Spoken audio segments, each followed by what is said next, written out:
My ex-husband killed my son one night when I was at work. He slept on top of him and accidentally suffocated him. Now, to this day, I do believe it was an accidental suffocation. There was some discrepancies about whether or not he was intoxicated. He is and was at the time a drinking person. But when he was investigated, when he was interviewed by detectives, because he was after his death, they didn't charge him. So, but about maybe 4 or 5 years after my son's death, because my son would have been 7 this year, his baby mother told his mother that the two of them were together drinking and getting high that night, and that he was very intoxicated when he went home to take care of my son while I was at work. I confronted him about it. He's maintained the story that he was not intoxicated. I don't know the truth. So I'm not really sure his condition when he slept on top of my son and suffocated him. I do feel that he didn't do it intentionally, and again, I'm not certain whether or not he was intoxicated. For me, his most evil deeds kind of came after he killed my son. Throughout our entire relationship, I had kind of like speculations of infidelity, but I had never had any proof. But then a month after he accidentally suffocated our son, he came home one night like extremely intoxicated and passed out, just fell out flat, and I couldn't arouse him. So I called 911. The ambulance came and took him to the hospital, and they gave me his phone. Getting in that phone was like opening Pandora's box. I found out a lot of things. I think one of the most evil things that I found out that he was capable of was having sex with a woman in his truck less than 24 hours after he accidentally suffocated our son. Like, the day that my son died, my entire family came to my house. They stayed there the whole day. It got to be late at night and he disappeared. Couldn't find him. So I'm calling his phone sporadically for like 2 hours. I'm not calling it like back to back. But I'm concerned because our son just died, and I don't know if he went somewhere to do something to himself. I don't know what's going on. He wasn't grieving that bad. He didn't want to hurt himself. He wanted to fuck. That's what he wanted to do. That morning, he woke up and my son was unresponsive and blue. That's how long he had been without oxygen. And that night, roughly 12 hours later, he was in his truck fucking another woman. And I found this out, I guess maybe 2 months after our son had died. Like I said, when I 302'd him and I got in the phone. So yeah, he's a pretty evil piece of shit in my eyes. I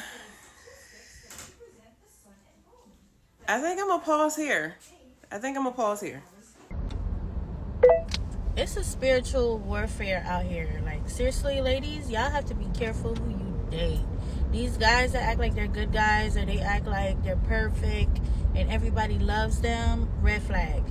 Listen, y'all heard about this story that happened in France with the lady? She been married to her husband for like over 50-something years, and he been drugging her for years. And he made like 72 guys sleep with her. And she didn't even know that all these freaking years. And she contracted HIV and she had no freaking idea. Can you just think about the betrayal she feels, and like, how is she gonna heal from this mentally? Like, is this guy still alive? I need someone to have like an interview with him, and I need him to speak up. And don't be trying to give us no answers. I want to know how this started mentally. What made him do this? You know, they need to have a show for all the people out there that have these sick minds. And I need an interview, like a documentary, like, honestly, like, because I want to know what would make you do that to someone that you say you love. I've been married before for like 12 years. And it was a lot of betrayal. But that shit right there, unheard of. And I can't imagine how many other people deal with things similar to that we don't know about. We only know about this because of social media.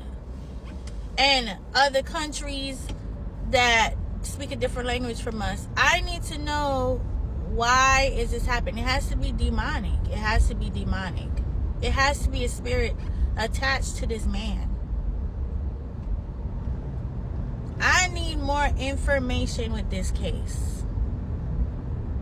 You guys need to get tested even if you're married on a regular basis at this point. At this point, these men hate us. They're monsters. I have nothing to say. I'm just shocked. I'm hurt for her. And all I could do is just pray for her. Seriously. Lady meets a dude on TikTok over a year ago. She never knew he was incarcerated. She never asked. They were just being friends over the internet. One day he lets her know, hey, after a few months, I just want to let you know that I'm incarcerated and I'm just really looking for somebody, you know, to write me, you know, to put money on my books every once in a while. Just be friends with. I could use the help. She agrees. She say, yeah, that's cool. I'll be cool with you. He say, I'm coming home in the next few months. It would be nice for me to get out and actually have somebody that I'm familiar with to, you know, get back acquainted with in the world, man, in society. She say, cool. The man ends up coming home. Off the rip, she notices that he is not the person she once knew when he was incarcerated. He starts threatening her. She kicks him out. He starts stalking her. He starts pulling up to her mama's house, threatening her mama. Ends up putting his hands on the stepfather. Keep in mind, the stepfather is an old man. She calls the police. She files a complaint on him. They give him a trespass and tell him if he come back around, he's going to jail, because at that point, she really didn't have no physical evidence that he was putting his hands on her. Ends up one day, she's at work. He comes up there to her job, beats the snot out of her while she's at work, all because she didn't pick up the phone. After, she did not contact him when she went on her lunch break. He went to her job, beat the living crap out of her, put in ICU for 3 weeks. She comes home. They can't find him. He doing the same thing all over again.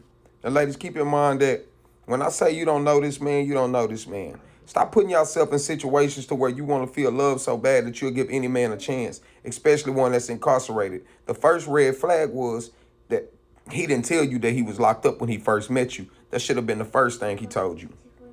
God bless y'all. Go subscribe to the YouTube channel. Man, I used to have a field day doing black magic on my ex-girlfriend's new dates and boyfriends and shit. I was at a point in my life, man, where, you know what I'm saying, I was holeless, I was doleless, you know what I'm saying? So I had to rely on magic only, you know what I'm saying? And I had a female that was tired of me being broke, you know what I'm saying, tired of me not having shit. And, you know what I'm saying, she'd go out there trying to meet new dudes. And what I would do, as soon as I see that who it was, she'd post up dude, whatever. Batman, actually, that was before... Listen, actually, that was before social media. Shit, I would go through her phone, you know what I'm saying, late night when she's sleeping, and sometimes I'd steal money out of her bank account, you know what I'm saying? But anyway, yeah, I would take pictures of the dude, you know what I'm saying, send it to my cell phone, go print that shit out, do black magic on him, break him up. She meet somebody else, I'd do the same routine. Wake up in the middle of the night, go through her purse, go get money out of her account, you know what I'm saying, take pictures of the dude, send it to my phone, you know what I'm saying? Yeah, I was something else, man. My wife is currently possessed. I know that people tell me that I'm lucky to have married such a woman. She's pretty, she's cool, she has everything going for her. She also has a demon that decides to manifest itself at least once a month. You have to understand, with more beauty comes more demons. I don't know if Mercury's in retrograde or if Jupiter is behind the sun's ass at the moment, but I'm telling you, this comma is hitting different. It's not a period, it's a comma, because after they say anything, there's, guess what? More shit that they have to say. So I just hide. I'm in here locked in the bedroom because it's the only place today that seems safe. She's been walking around and talking to herself. Okay? I put on a rom-com, I gave her a piece of cake, and I slowly made my way here. And it's been 15 minutes and I've been left alone, so I think that I'm safe for now. What am I gonna do next? Fall asleep. There's nothing I could do. If I'm asleep, she won't talk to me. So she might wake me up. I don't know. But this is This is a word of advice to all men out there suffering from comma periods, you know. This is what you gotta do. Go to sleep early. Don't fight it. There's nothing that you could say that'll ever be right. I looked at her and she asked me what was wrong with my face. I don't know. It's the same face. I don't fucking know. There's something wrong with my face. I don't know what it is. I don't know. She said I was wearing the wrong socks. What's wrong with my socks? I don't know. She offered me food and then said she didn't want to make it. I don't know what to do. Shh. I don't know what to do. And every smart man is afraid of his wife because there's nothing you can do. If you know, you gotta pick your fights, right? And you want to pick a fight that you think you could win. I can't win this. She's possessed. If this was 1645, I would go outside. She's possessed, demon in here, but they would burn her at the stake. And she would start talking the way that she's been talking. They would definitely burn her at the stake. Can't do that no more. Can't do it. Those times are over. I'm not saying that I would do it. Maybe. No, I wouldn't. I would. So yeah, I'm going to sleep.